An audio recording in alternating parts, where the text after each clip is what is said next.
Okay जैसे अभी आपने ट्यूमर्स के कुछ सिम्टम्स भी बताए थे कि आपको पेन होता है, हेडेक होता है बार बार, और आपको एकदम नौशिया जैसा early morning headaches, early morning मतलब सुबह उठते ही किसी को हेडेक्स हो रहे हैं, वॉमिटिंग हो रही है, तो ये एक साइन हो सकता है ब्रेन ट्यूमर का। ओके लेकिन सर आई थिंक माइग्रेन में भी कुछ ऐसे सिम्टम्स होते हैं, तो कैसे डिफरेंशिएट किया जाता है? देखिए माइग्रेन के जो हेडेक्स होते हैं यूजुअली हम कहते हैं किसी को बहुत लंबे टाइम से हेडेक्स हो रहे हैं, राइट साइड होता है, लेफ्ट साइड होता है, पूरे सर में होता है। लोगों को स्टिमुलस सेंसिटिव होता है। स्टिमुलस सेंसिटिव का क्या मतलब होता है? जैसे धूप में जा रहे हैं, शोर शराबे में जा रहे हैं, डीजे लाइट्स में बहुत से आवाज़ें हैं, परफ्यूम्स हैं, फ्रेगनेंस हैं, खाने पीने की गड़बड़ी की वजह से, ये ज़्यादा ट्रिगर होते हैं माइग्रेन हेडेक्स में। बट उसमें सबसे इंपॉर्टेंट क्या है? लॉन्ग हेडेक्स, मतलब बहुत लंबे टाइम से चल रहे हैं। अब जो ब्रेन ट्यूमर के हेडेक्स होते हैं, कई बार क्या होता है, हम ये भी देखते हैं कि माइग्रेन के हेडेक्स चल रहे हैं, अचानक से हेडेक कैरेक्टर चेंज हो गया। भाई हेडेक्स तो चल रहे थे पहले से, कुछ टाइम से हेडेक्स बढ़ गए, या कुछ टाइम से हेडेक्स चेंज हो गए मतलब पहले उनको होते थे पूरे दिन, अचानक से अर्ली मॉर्निंग हेडेक्स होने लगे, सुबह बढ़ गए हेडेक्स। अब इस तरह के हेडेक्स होने लगे, सुबह हेडेक के साथ साथ वॉमिटिंग हो रही है। ऐसे हेडेक्स को ध्यान देना चाहिए, ऐसे हेडेक्स को पहचानना चाहिए कि ऐसा तो नहीं कि माइग्रेन के साथ साथ कुछ और बीमारी क्यों ना हो। बिकॉज इसलिए अर्ली मॉर्निंग हेडेक्स होते हैं क्योंकि ब्रेन का प्रेशर अर्ली मॉर्निंग में सबसे ज़्यादा हो जाता है। कुछ हमारे हार्मोन्स की वजह से जो हमारा ब्रेन का प्रेशर होता है वो सबसे ज़्यादा बढ़ जाता है मॉर्निंग आवर्स में, और सबसे इंपॉर्टेंट ट्यूमर भी वहाँ पे है। तो इसी वजह से सुबह के टाइम पे अर्ली मॉर्निंग हेडेक्स ज़्यादा कॉमन होता है ब्रेन ट्यूमर्स में। ओके और ये ज़्यादा किन में होता है? मेल्स में ज़्यादा होता है, फीमेल्स में या बच्चों में? अनफॉर्चुनेटली मेल्स में डेफिनेटली ज़्यादा होता है brain tumours compare to females. क्या रीज़न हो सकता है इसका? कुछ बहुत स्पेसिफिक रीजंस नहीं, कुछ हार्मोन्स ऐसे होते हैं फीमेल्स में जो प्रोटेक्ट करके रखते हैं हमारे ब्रेन ट्यूमर्स होने के लिए, बट डेफिनेटली आंकड़े कहते हैं कि मेल्स में ब्रेन ट्यूमर ज़्यादा कॉमन है compare to females.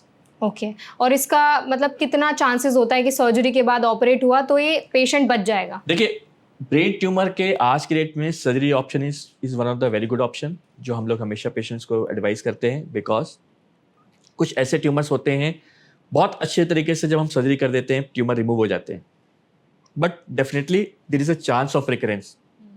Chance of recurrence मतलब हमने आज सर्जरी की, दोबारा होने के चांस, और ये दोबारा होने के चांस कुछ मरीजों में तो 30 से 35% तक भी होते हैं, मतलब ज़्यादा होते हैं। ऐसे मरीजों में जिनमें ज़्यादा चांसेस होते हैं वो होने की वजह क्या होती है? अगर हमने ट्यूमर ठीक से ऑपरेट नहीं किया, या ट्यूमर हमारा मैलिग्नेंट ट्यूमर है, या ट्यूमर जब हमने ऑपरेट किया तो हमने कुछ स्ट्रक्चर वहाँ छोड़ दिया, तो ऐसे में वो ट्यूमर रिकरेंस के चांसेस ज़्यादा बढ़ जाते हैं। बट मोस्टली जब हम ऑपरेट कर देते हैं बहुत हद तक ट्यूमर के रिकरेंस होने के चांसेस नहीं होते। ओके और अगर फॉर एग्जांपल डॉक्टर किसी को पहले से कोई मेडिकल कंडीशन है, किसी को डायबिटीज है या किडनी प्रॉब्लम्स है, तो भी ये ट्रिगर होता है? मेडिकल कंडीशंस पहले से हैं तो ये ट्रिगर होने की वजह नहीं होती, बट हाँ ये ज़रूर है कि अगर किसी को मेडिकल कंडीशंस है पहले में, तो वहाँ पे हमें बहुत सी चीज़ों का ध्यान देना होता है बिफोर गोइंग टू सर्जरी, क्योंकि हमें पता है कि ऑलरेडी पेशेंट की प्रॉब्लम है, मेडिकल प्रॉब्लम, वो भी कंट्रोल रखना ज़रूरी है, डायबिटीज़ कंट्रोल रखना बहुत ज़रूरी है, तभी हम सर्जरी पे लेते हैं पेशेंट को। तो ये सारी चीज़ें हमें कंट्रोल रखनी है before going to surgery, but ये ट्रिगर करती हैं ऐसा नहीं है। ओके सर एक्चुअली मैं एक केस स्टडी कर रही थी जहाँ पर मैंने सुना कि एक व्यक्ति वो नहा रहे थे और आई थिंक उस टाइम पे सर्दियों का टाइम था जी, तो उन्होंने सर के ऊपर जैसे ही पानी डाला उनकी ऑन स्पॉट डेथ हो गई जी। क्या रीजन हो सकता है इसका? देखिए ऐसे केसेस हमारे पास भी आते हैं।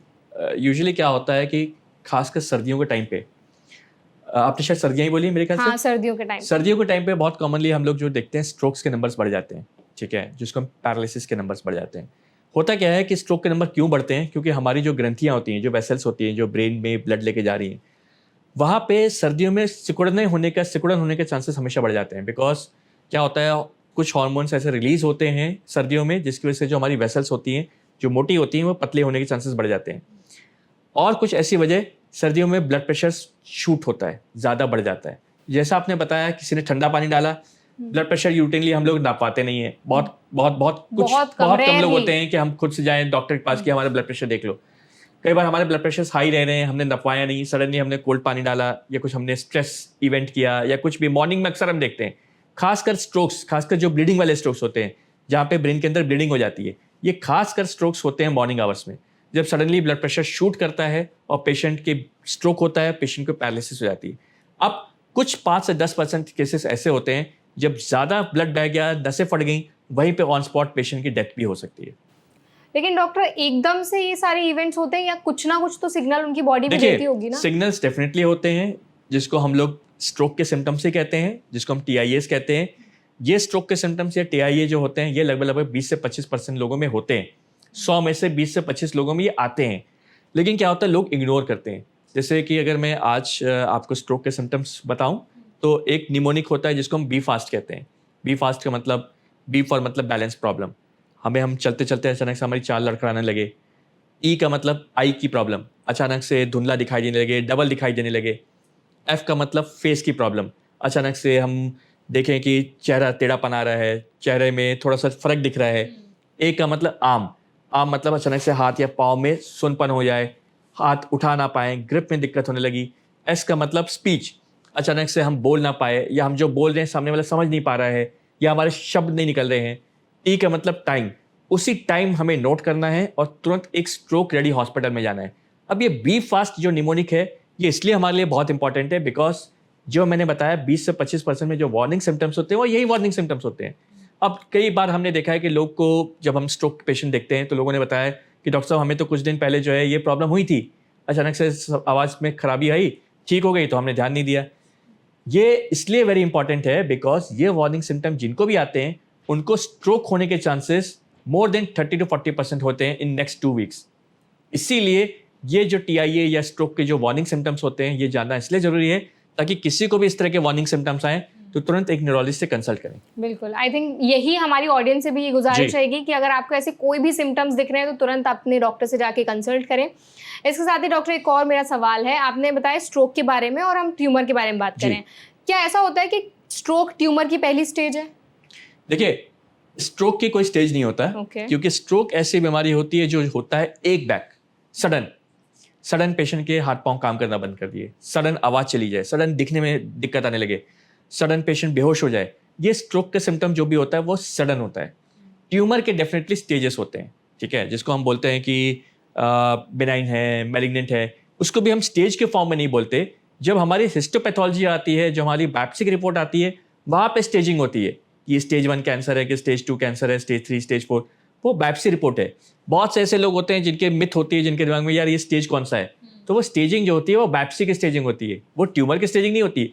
ट्यूमर तो हम यही कहते हैं कि बेनाइन है कि मैलिग्नेंट ट्यूमर है। ओके, आपने बायोप्सी की बात की, फॉर एग्जांपल जो भी सिम्टम्स आपने बताए, अगर किसी व्यक्ति को दिख रहे हैं वो सिम्टम्स, तो किस तरह के टेस्ट कराए जाते हैं? देखिए, सबसे इंपॉर्टेंट है कभी भी हम जो सिम्टम्स हैं उसको इग्नोर ना करें।